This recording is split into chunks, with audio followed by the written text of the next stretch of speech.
What's up, everybody? Weston here with the Hidden Gibbon, back with another daily deck tech video and back with another viewer request. Today we have Umbris, Fear Manifest, not Mer Manifest, and we've got ourselves another request by Flash Firefox 1. This one's a little bit over budget, but this one's going to be a little bit more casually. It's going to be mill themed. But before we get into it, if you like my daily deck techs, if you like Magic for the Working Class, any of my other stuff, everything in between, feel free to subscribe. Only if you feel I've earned it. And if you want to see your commander made into a deck tech, drop it in the comments down below. Now, without further ado, let's get into it, shall we? So, Umbris. Umbris Fear Manifest gets +1/+1 for each card your opponents own in exile. It's a 1/1 for 5, so it's a little bit higher mana cost commander. And whenever Umbris or another Nightmare or Horror enters the battlefield under your control, target opponent exiles cards from the top of their library until they exile land card. So it's going to be a mill deck. And I will fully disclosure for you, mill is weak in commander because you have to target an opponent with this. And, that's around 300 cards that have to be gone for you to be able to, win. And people don't like mill, and they will come for you.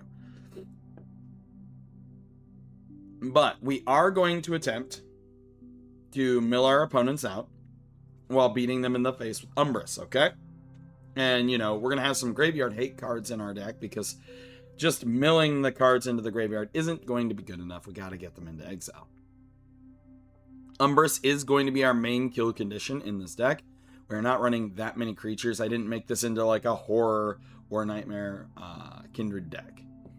So first we have Ashiok Dreamrender. I actually really like this card. It's one of the War of the Spark uncommon planeswalkers. It says spells and abilities your opponents control can't cause their controller to search your library. So already this has one shutdown effect that is just great utility, right? People who have tutors, who have fetch lands, things like this shuts those down, and so they're gonna have to deal with this first. But his -1 ability out of his 5 loyalty says target player puts the top 4 cards of their library into their graveyard, so mill 4, and then they exile each opponent's graveyard. This is excellent because this is going to be symmetrical for your opponents in getting rid of so many cards out of their graveyard that it's going to pump our Umbris up. Now for creatures, I'm only running 11. I know, I'm going to get some critique for this, and that's fair. Everybody builds decks differently, and so I always invite critique, what other people would do, and stuff like that in the comments down below.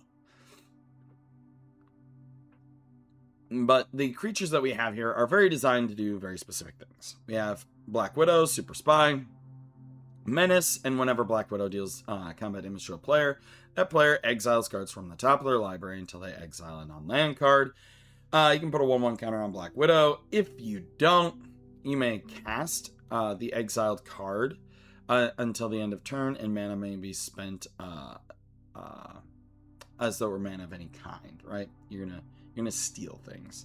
Another good theft card that we have here is Dauthi Voidwalker.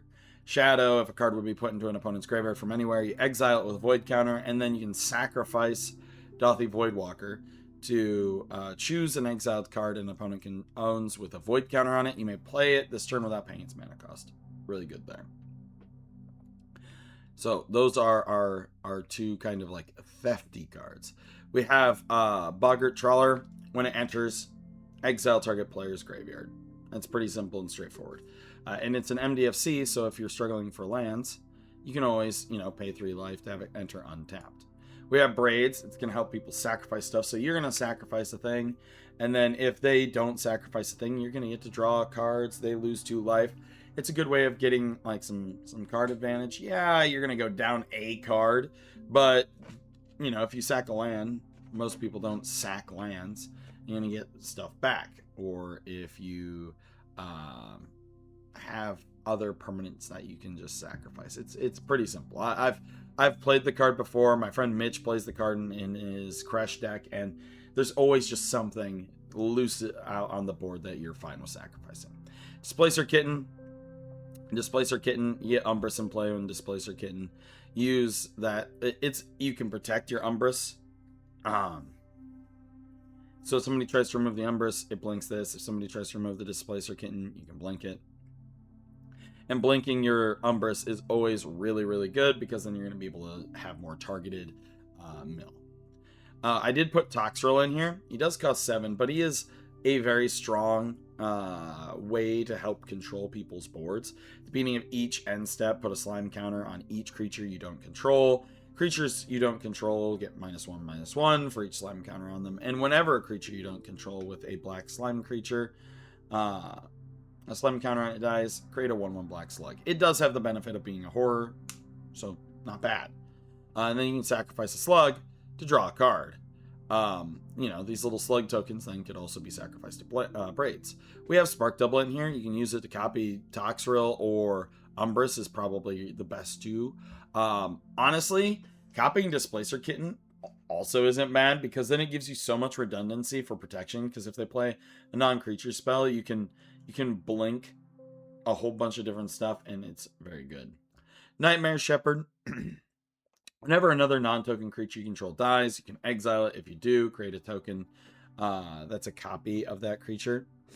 Except it's a 1/1 and it's a nightmare. So, if we don't, I'm not running recursion in this deck, so if these things die, or alternatively, you can exile your Umbris, get a 1/1 copy of Umbris, which comes in and then does the mill thing, and then you can just replay your Umbris and get another trigger off of it. We have Fennex. He's one of the gods, indestructible. As long as your devotion to blue and black is less than 7, it isn't a creature. And creatures you control have tap. Target player puts the top X cards of his or her library into his or her graveyard, where X is that creature's toughness. Well, Umbris is already going to probably be pretty big, so you tap, you mill a whole bunch. Roaming Throne, obviously I would name like horror with this, right? This makes it so triggered abilities trigger an additional time. Having this triggered twice or this triggered twice, you could name Beast or Cat if you wanted to for this. We also have the Mind Skinner, which is a nightmare, and it can't be blocked. And if a source you control would deal damage to an opponent, prevent that damage and mill that many cards instead. So you exile all their stuff, you hit them with this giant Umbris, which, by the way, since this is a nightmare, this would also trigger the Umbris, and then do fun things that way. You could also do Nightmare, and then this would trigger this and that as well. We have our sorceries. We are running 12 sorceries. Diabolic Tutor. It's going to help us tutor up stuff.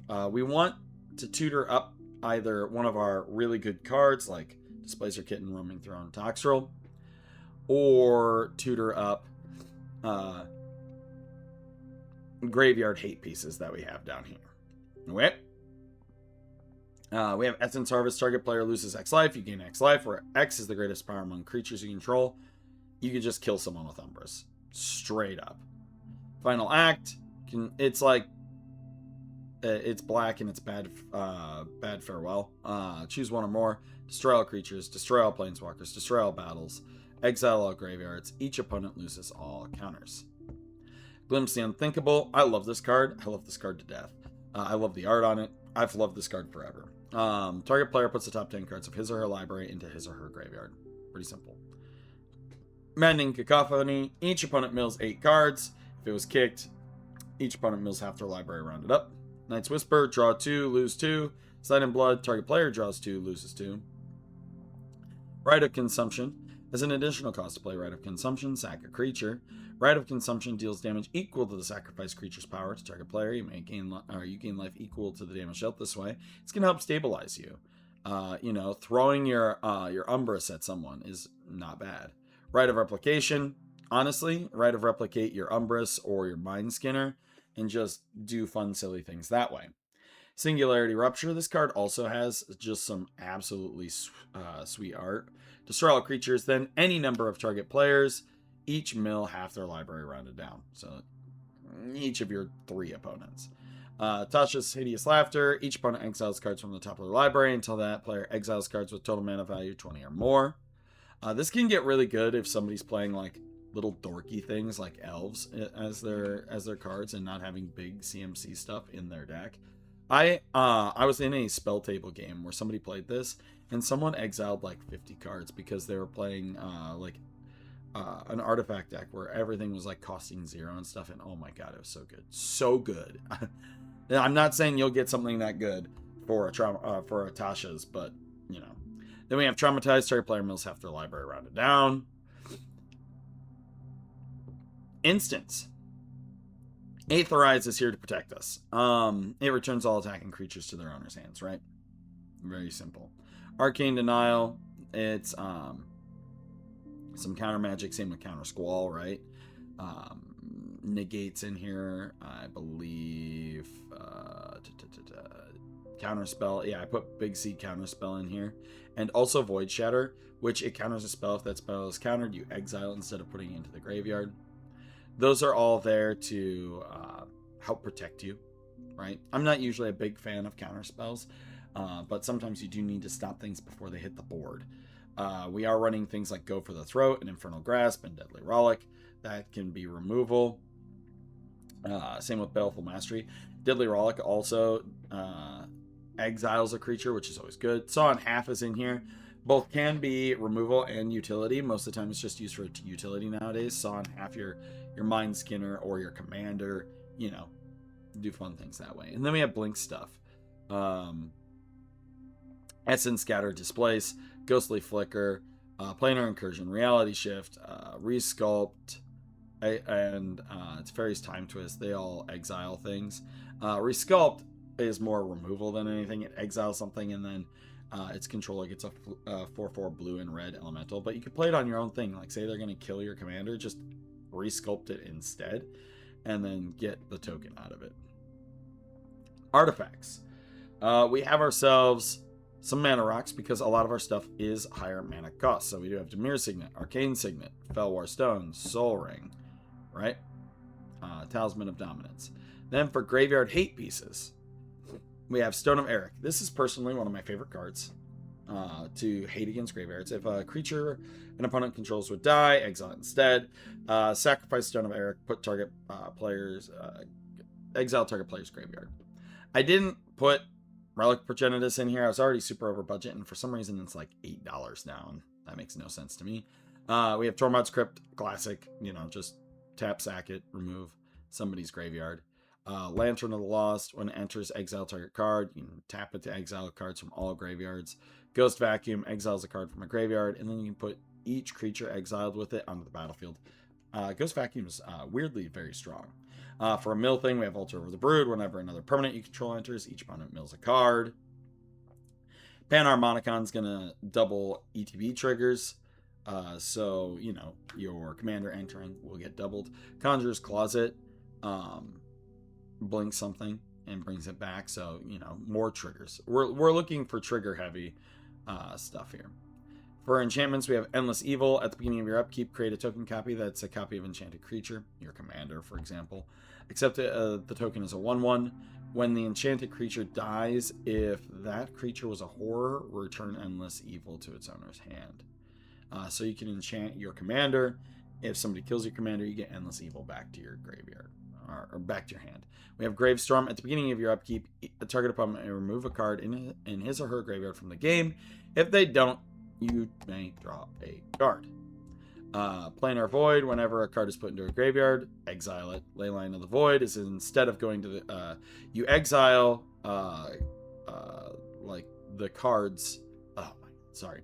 If a card would be put into an opponent's graveyard from anywhere, you exile instead. There you go. And if it's in your opening hand, you get to pop it out onto the field immediately. And then we have Kaya's Ghost Form, which is... You know, you enchant a creature or planeswalker you control. When the enchanted permanent dies or is put into exile, return it to the battlefield under your control. Pretty good.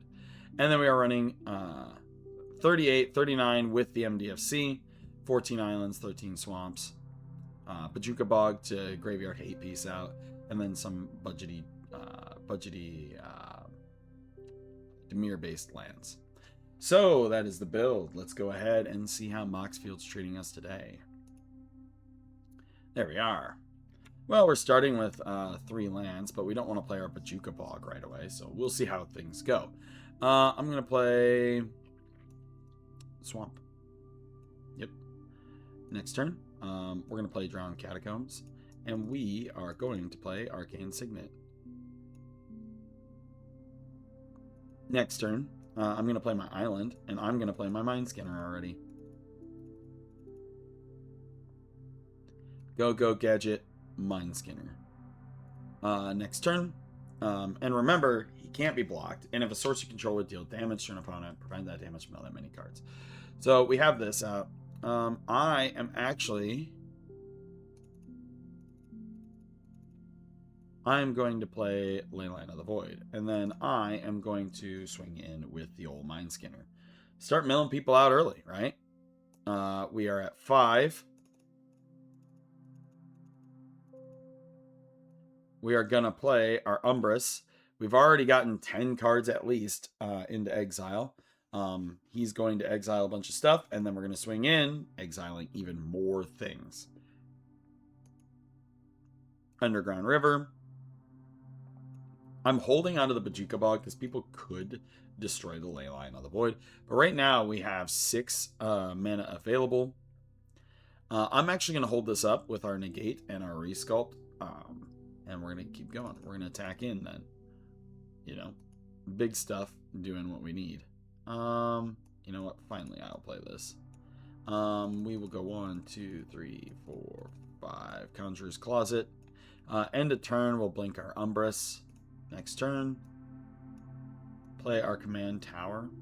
1, 2, 3, 4, 5, 6, 7. We could play Toxrill, but I'm actually going to just hold on to it in hand because our opponents have to deal with this stuff that's going to be coming at them, and he's already going to be big because he's being fed by the Mind Scanner, right? And being fed by being blinked by Conjurer's Closet. During our off turn, we're going to probably have to negate something. And you know what? We'll go ahead and remove somebody's thing, giving them a 4/4. On our turn, Traumatize. You know, 1, 2, 3, 4, 5. We'll go ahead and Traumatize. Target player mills half their library, rounded down, which will then go into exile, and we just keep swinging in. Umbris is getting bigger, bigger, bigger. Baleful Mastery. I can pay a black and a colorless, or black and a generic, rather than pay its mana cost. If the generic was paid, an opponent draws a card. I'm just going to pay the 4. I don't want to give my opponent stuff. So I'm going to exile target creature or player. Next turn. Like I said, we're keeping the you know, honestly, let's go like this. Let's Diabolic Tutor on our turn. But we don't want to overcommit. We've got a very strong board regardless.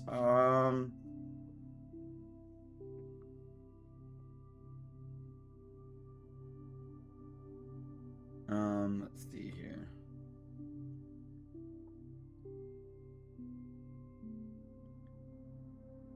I don't know what we want to grab here. We'll grab Endless Evil. Close it in the shuffle. And we are going to put Endless Evil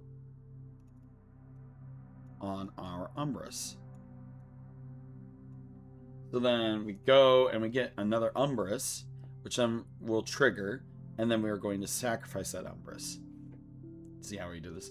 So that's how it's going to operate. This one's a little bit lower power than yesterday's deck, but I wanted to give a spectrum. And as always, please remember that Mill is a little bit weaker. People really hate Mill, like really, really hate Mill. And so they're gonna be coming for you, most likely. But let me know what you think in the comments down below. As always, I'm Weston with the Hidden Gibbon. Again, if you want to see your commander made into a deck tech, drop that in the comments down below or fill out the Google form. And I'm Weston with the Hidden Gibbon, and I hope you all have a wonderful day. What's up?